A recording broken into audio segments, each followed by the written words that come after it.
In Darwin today, the Federal Indigenous Affairs Minister announced more funding for remote football and the Chief Minister's favourite scheme, the Stay in School Clontarf program.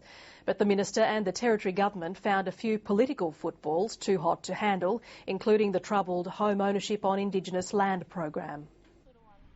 It wasn't the MCG or the Oval Office, but the Indigenous Affairs Minister took a leaf out of Julia Gillard's book.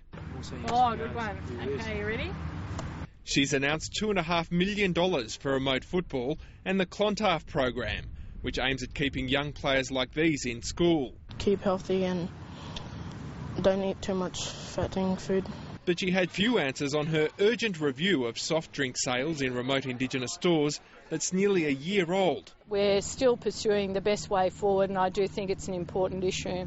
All the Social Justice Commissioners called for a floor price for alcohol in Alice Springs. I am willing to sit down with leaders anywhere in Australia who want to talk about how we deal with the scourge of alcohol. And both sides of the Territory-Federal divide were ducking for cover on the Home Ownership on Indigenous Land program. People on the Tiwi Islands who bought their own homes have been lumped with houses that aren't up to scratch. If there are issues where that's happening, the Indigenous Business Australia wants to know about it.